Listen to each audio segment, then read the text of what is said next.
فرعون کا اصل نام جو ہے ولید بن مصعب تھا۔ یہ اصفہان میں ایک غریب شخص تھا، خوشبوئیں بیچتا۔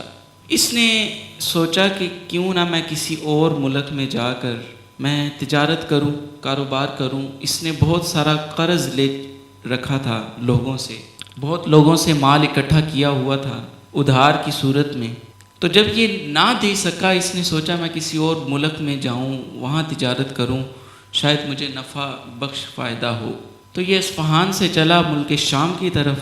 ملک شام میں جب یہ پہنچا تو وہاں دیکھا کہ یہاں میری کوئی بات نہیں بنے گی، تو یہ شام سے مصر کی طرف چلا۔ مصر کے ایک گاؤں میں پہنچا، وہاں اس نے دیکھا کہ تربوز جو ہے نا وہ سستے داموں میں بک رہے تھے اور شہر میں مہنگے داموں بکتے تھے۔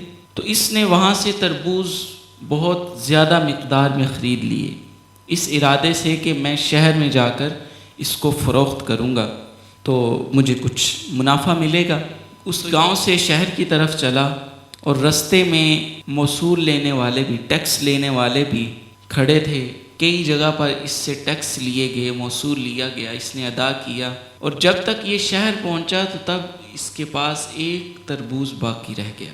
یہ بڑا حیران ہوا کہ یہ کیسی مملکت ہے، کیسا ایک بادشاہ کا نظام ہے کہ اتنا ٹیکس موصول کیا کہ میں تو اپنا سارا مال پہلے ہی دے چکا ہوں ٹیکس کی صورت میں، اب میں ادھر کیا بیچوں گا۔ تو اس نے کیا کیا کہ ایک قبرستان کے قریب بیٹھ گیا، جو بھی دفن ہونے کے لیے آتا تو یہ اس سے ٹیکس وصول کرتا۔ یہ ابھی وہی کام کر رہا تھا کہ کبھی کسی ایک وزیر بادشاہ کا کوئی قریبی شخص دفن ہونے کے لیے اس قبرستان میں لے کر آئے لوگ، تو اس نے ان سے ٹیکس موصول کیا۔ انہوں نے اس کو پکڑ کر بادشاہ کے حوالے کر دیا۔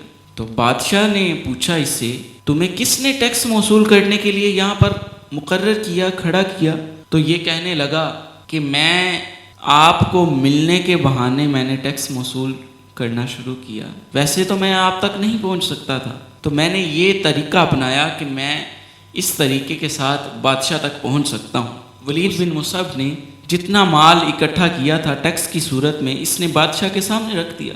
بادشاہ نے دیکھا اور کہا کہ کیا کہنا چاہتے ہو؟ اس نے اپنا سارا ماجرا سنایا کہ میں یوں اس طرح تربوز لیے میں یہاں تک پہنچا، تو میرے پاس ایک تربوز تھا، مجھ سے سارا ٹیکس موصول کیا گیا۔ بادشاہ نے اس کو ایک چھوٹا عہدہ دے دیا۔ تو اس نے کچھ ہی دنوں میں اس مصر کی بادشاہت کا جو نظام تھا، مصر کا بہت اچھا نظام اس نے شروع کر دیا۔ تو بادشاہ بڑا حیران ہوا، اس نے اس کو بڑی پوسٹ دے دی، بڑا عہدہ دے دیا اس کو۔ تو یہ اور جم کر بیٹھ گیا ادھر، اور اس نے اور نظام کو بہتر کر دیا۔ تو کچھ عرصہ کے بعد بادشاہ کا انتقال ہو گیا، تو اب یہ ولید بن مصعب جو ہے بادشاہ کی سیٹ پر آ گیا۔ کچھ دیر یہ بادشاہ رہنے کے بعد اس نے اپنے درباریوں کو، اپنے حواریوں کو کہا کہ مجھے سجدہ کیا کرو، میں ہی تمہارا رب ہوں، معاذ اللہ۔ لوگوں کو بھی پھر آہستہ آہستہ پتہ چلا اور ان کو بھی یہ کہنے لگا کہ مجھے سجدہ کرو۔ اس نے اپنی بادشاہت کے بہانے ربوبیت کا دعویٰ کر دیا۔ ایک دن یہ اس کو خواب آیا، خواب میں کیا دیکھتا ہے کہ شام کی طرف سے ایک آگ اٹھتی ہے، اس آگ کے اندر یہ فرعون ولید بن مصعب خود اور اس کے تمام حواری جو درباری تھے سب کو اس آگ کی لپیٹ نے اپنی لپیٹ میں لے لیا۔